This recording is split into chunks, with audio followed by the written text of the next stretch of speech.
시청자 여러분 안녕하십니까. 6월 24일 이제 3시가 다 됐는데요. 지금부터 전욱현의 안보정론을 시작하겠습니다. 이번 시간에는 우리 국민의힘의 내부 분란에 관해서 여러분들께 정리해 드리겠습니다.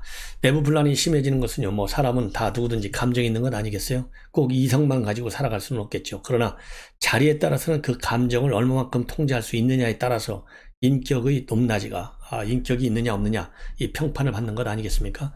자, 여러분들 잘 아시다시피 지금 이준석 대표는요, 윤리의 징계를 눈앞에 두고 있어요.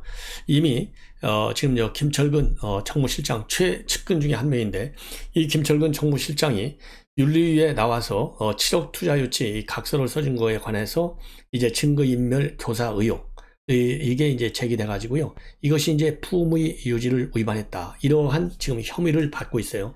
그래서 7월 7일 날 이제 두 번째 윤리 징계가 열리는데요. 이미 김철근 정무실장에 대해서는 이제 윤리 징계가 개시가 된 겁니다. 그러면 남은 것은 뭐냐? 이제 7월 7일 날 이준석 대표에 대한 소명을 듣게 지금 되어 있어요. 그렇기 때문에 아무리 당 대표라 하더라도 속으로야 이 마음이 좋겠습니까? 그리고 속으로만 좋지 않을 뿐만 아니라 겉으로도 이준석 대표는 이미 윤리위에 이러한 본인에 대한 징계 절차를 개시한 것에 대해서 강한 반발을 하고 있어요. 그러면서 7월 7일 날로 늦춘 것은 이 기우제 지내는 거냐? 기우제는 뭡니까? 계속 기도하면 비가 온다는 건잖아요. 그러니까 7월 7일까지 계속 기도하면 이준석 성상납 의혹, 증거인멸 의혹, 품위유지 위반, 이게 나온다는 거냐? 그러면서 비판을 하고 있고, 또 이 과거 역사적으로 내려오는 이제 그런 사례까지 인용하면서 지금 이제 윤리위에 대한 이 강한 불만과 이 격분을 삼키지 못하고 있는 상황이에요. 이제 그러다 보니까 이 윤리위 개최와 관련해서, 그리고 또 지금 현재 국민의힘에서는 여러 가지 일이 벌어지고 있어요. 그 중에 맨 먼저 이제 이 내홍의 불씨를 딱 붙인 것이 뭐냐?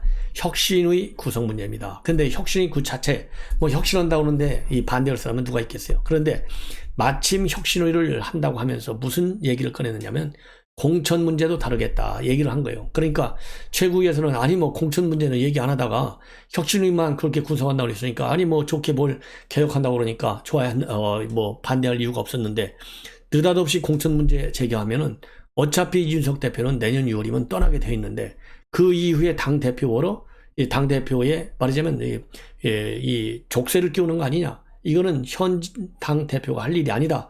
너무 앞서 나갔다. 이거는 사조직이다. 이렇게 하면서 사조직화 시키는 것이다 하면서 포문을 열은 사람이 바로 이제 배현진 최고위원이에요. 그러면서 배현진 최고위원과의 갈등이 이제 표면화되기 시작했습니다. 그러더니요, 매번 최고위만 열리면 계속해서 이 갈등이 폭발하고 있어요. 그러면서 두 번째로 또 갈등이 폭발하게 된 원인은 바로 뭐냐? 이제 안철수 대표가 2명의 최고위원을 추천을 했는데, 이 2명 추천위원 내가 받을 수 없으니 다시 하라.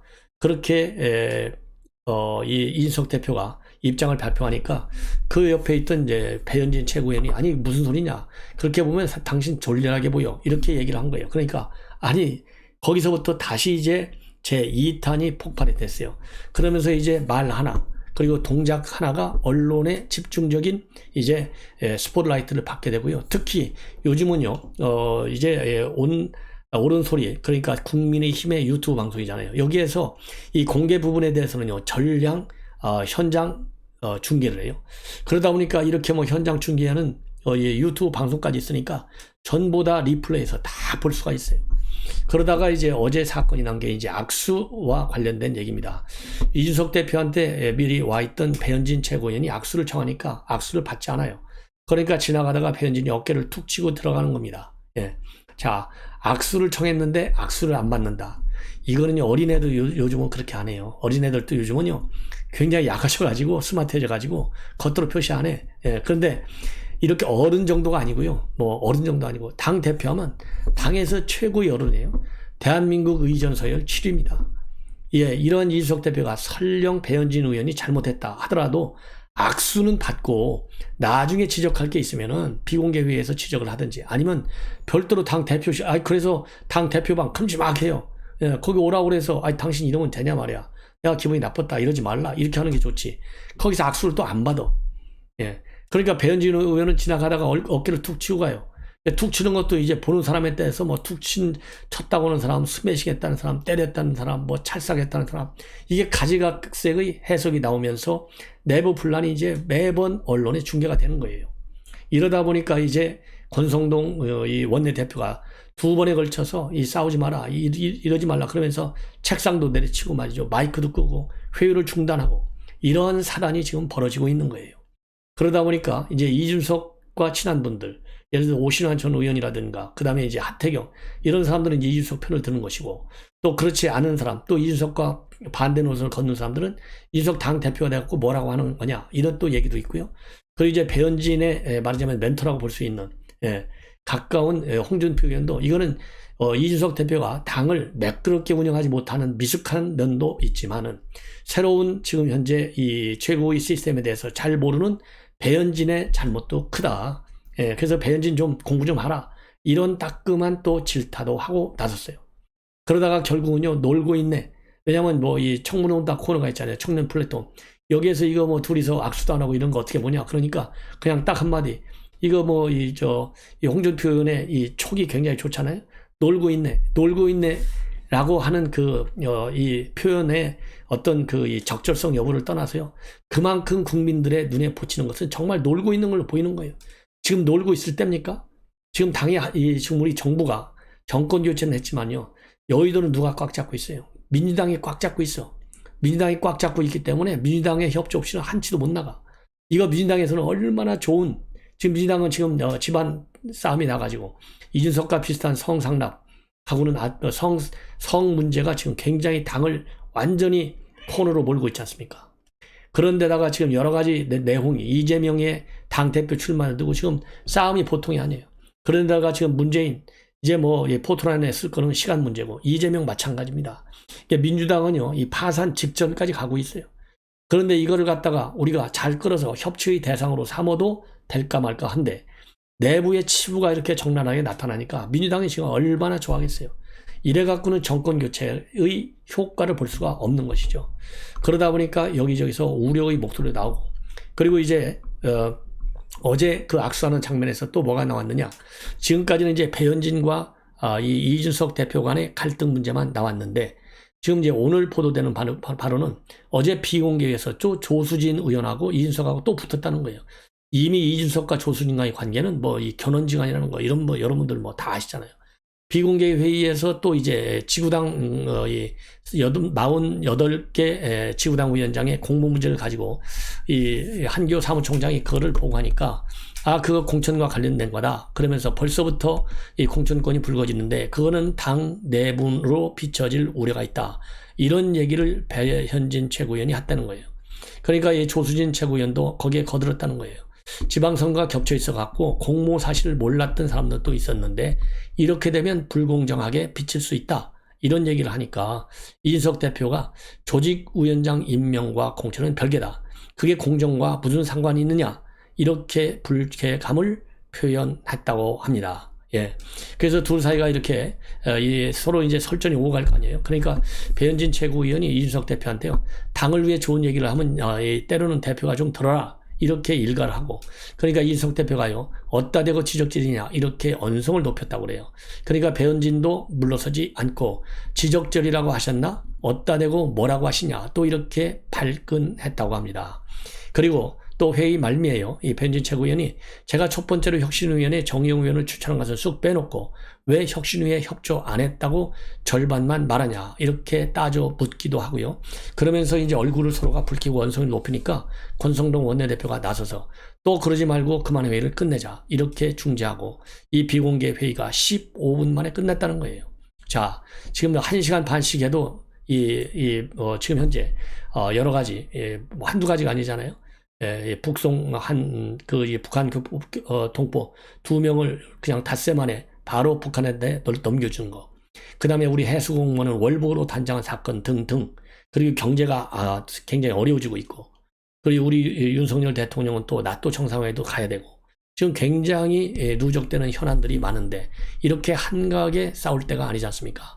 그러다 보니까요. 그러지 않아도 그러지 않아도 이 홍준표 의원까지도 전래전래 흔면서 놀고 있네 이렇게 돼 있고, 또 윤리위가 연기되면서 이 기호제를 지내는 거냐라고 반발하니까 이 문제에 관해서도요, 그러니까 윤리위의 이러한 심의 문제에 관해서도 지금 당이 내용을 읽고 있는데, 결국 이 권성동 원내대표는 아직까지는 좀 중립적이면서도 약간은 이준석 쪽 입장을 좀 챙겨주는 것 같아요. 왜냐하면 뭐 원내대표니까 원내대표하고 당대표하고 싸울 수는 없잖아요.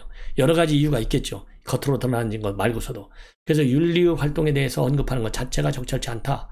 이럴 때일수록 당이 하나 돼서 민생 경제 위기를 극복하는데 힘을 모으겠다라고 얘기를 하고 있지만은, 일단 이 친윤 인사들은 당 내용이 장기화할 가능성에 대해서 공개 비판을 자제하면서 우려를 표명하고 있는 거예요. 다만 윤핵관 중에 한 명은요, 이 동아일보에서 밝힌 건데 누구라고는 안 나와 있어요. 당 대표의 개인적인 문제로 대통령이 왜 피해를 봐야 하느냐, 어떻게 잡은 정권인데 진짜 피눈물이 난다라고 성토하고 있다라는 보도까지 나오고 있어요. 그러다가 이렇게 해서 이제 이게 어제 얘기예요. 어제 보도입니다. 동아일보에.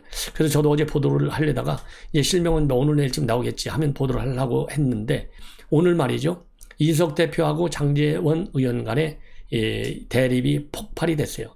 이미 장제원 의원하고 이준석 대표도 선거 때부터 궁합이 굉장히 안 맞았죠. 예.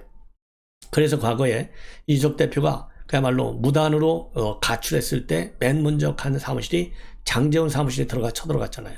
예. 그런데 이준석 대표가 말이죠, 이준석 대표하고 장제원 의원의 이런 이제 대대적인 오늘 충돌이 발생했는데, 이준석 대표가 장제원 의원 발언에 대해서 공개적으로 코멘트를 달아 반박하면서 폭발했습니다. 뭐라고 되어 있느냐, 이 장제원 의원이요, 배현진하고 이준석 대표의 연이은 감정적 충돌과 관련해서 이게 대통령을 도와주는 정장이냐 이렇게 쏘아붙였어요. 옳은 얘기죠. 예. 그러면서 장 의원이 대통령이 당선되면 집권여당의 지위가 부여된 건 아니냐, 앞으로 1년이 경제 상황 등 얼마나 엄중한데 이런 식으로 당이 뭐 하는 거냐, 대통령이 보고 무슨 생각을 하겠나, 당의 부담이 되어서는 안 된다, 이렇게 내용을 질타했습니다. 여러분들, 윤석열 대통령도 말이죠, 오늘 출근길에서 당 문제에 대해서는 내가 언급하지 않겠다라고 입장을 밝혔지 않습니까? 이 얘기는 본래부터 당은 당이 알아서 하라, 정치는 여의도가 알아서 하라, 이게 이제 윤석열 대통령의 기본 인식이에요. 그런데 이 당 좋은 얘기라면 얼마든지 할 수 있어요. 둘이 싸우고 있는데 뭐 대통령이 거기에 대해서 얘기한다, 하고 싶지 않다는 얘기예요. 이 얘기는 참 정말 홍준표 이 당선인 얘기한 대로 놀고 있네, 이렇게 해서는 되겠어?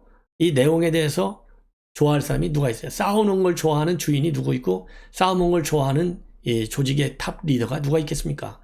부르나 말하죠. 예. 그리고 아까도 말씀드린 대로 이제 홍준표 당선인도 애들 장난도 아니고 어이가 없다, 놀고 있네, 이런 얘기를 지금 하는 거예요. 이건 뭐 애도 아니고. 예. 민경욱 의원도 이 어제 페북에서 말이죠, 약수를 서로 거부하고 이런 걸 가지고서도 이건 뭐 애도 아니고 이렇게 혀를 차고 있다고 합니다. 예. 그래서 이 장 의원의 발언을 다룬 기사를 갖다가 이준석 대표가 직접 페북에 게시한 뒤에요, 디코이를 안 물었더니 드디어 직접 쏘기 시작하네, 이제 다음 주 내내 간장 한 사발 할 것 같다라고 비아냥댔어요. 디코이가 뭐냐, 여러분도 아시죠? 이 사냥감 유인용 모형품을 디코이라고 합니다. 예. 그래서 윤핵관과의 갈등이 이제 폭발하는 것이 아니냐, 이런 우려가 나올 수밖에 없어요. 참고적으로 제가 아까 조금 전에 말씀드린 이준석 대표와의 갈등, 이거는 윤핵관과의 갈등 때문에 당무 거부하고 자명한 바 있잖아요. 그때 작년 12월 1일인데 부산 사상구 사무실을 깜짝 방문했고, 그 방문을 두고 장 의원을 우회적으로 비판한 것이 아니냐라고 말할 정도로 둘 사이가 그 당시부터도 좋지 않았어요. 네.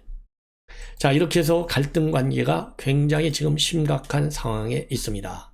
여기에 관해서 이제 또 이 정미경 의원도 뭐 그동안에 이 방송에 많이 나와서 이런저런 논평을 많이 하는 아주 말을 잘하는 분인데, 정미경 최고위원도 말이죠, 오늘 MBC 라디오에 나와서 한마디 했어요. 이거 불안하기 짝이 없다, 불안해서 살 수가 없다, 예.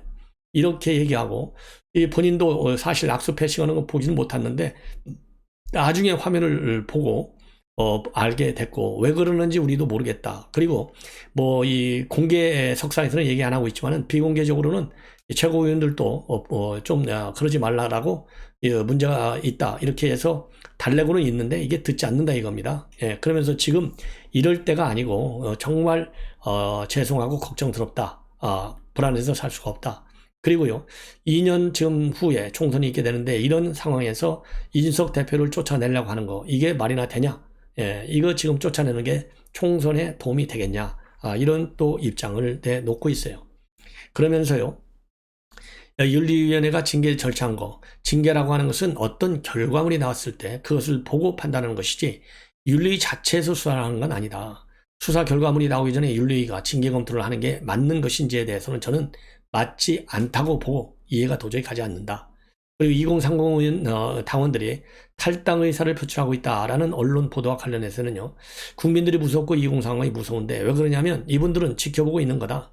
보수정당은 앞으로 젊은이들의 패기와 열정, 어른들의 노련함과 안정감이 협치해서 나가야 하는데 과연 이 2030들이 우리를 어떻게 바라보고 있을까? 이게 제일 두렵다. 이러한 입장문을 내놓고 있습니다. 예.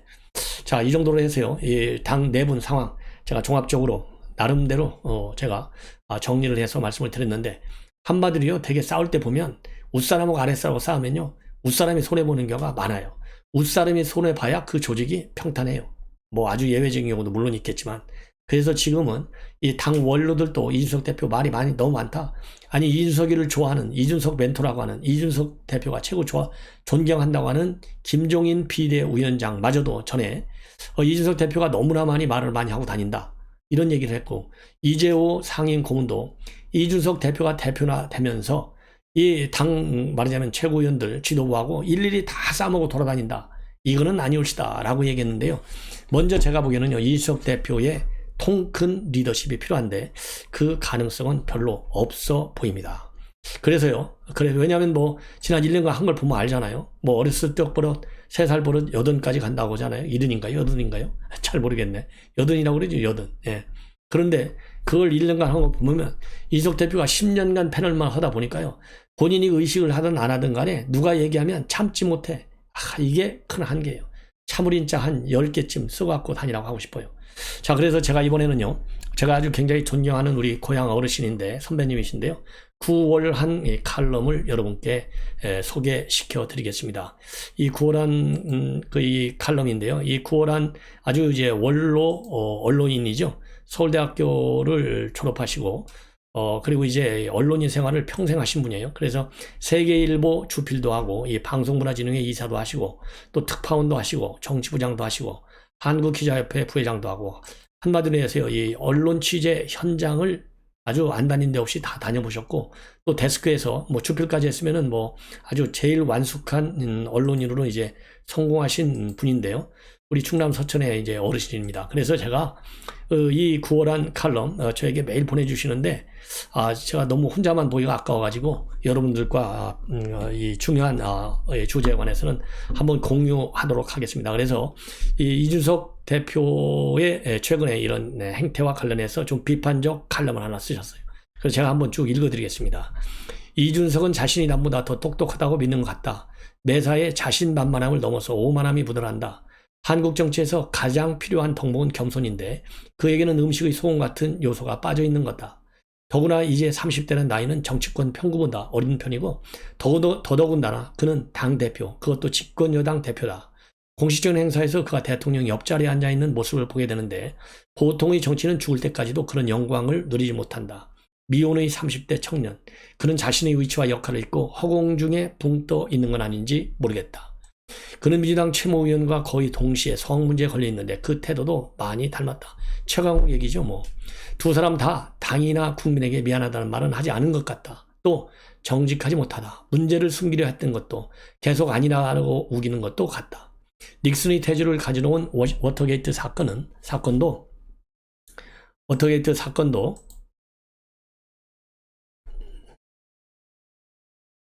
잘못을 숨기려는 은폐와 거짓말 때문에 일이 커진 것이다. 김종인은 이준석을 처벌하면 당에 치명상을 입는다고 했는데 그와 국힘당을 진정으로 우위하려고 했다면 일단 물러나서 재기를 도모하라고 했어야 했다. 나이도 어려서 얼마든지 기회가 있고 특히 이준석에겐 수련이 필요하다. 이번에 무리하게 넘어간다면 그에게 다행이 아니라 오히려 독이 될 가능성이 크다. 우리 국민들의 상식과 사회 통념에 비추어 이준석은 이미 징계 대상이 됐는데 이번에 당대표라고 봐준다면 국민의힘이 더 큰 화를 입게 될 것이다. 이번 사건이 아니더라도 그에 대한 일반 국민 특히 실버층의 거부감은 크다. 그의 행실보다 태도 때문이다.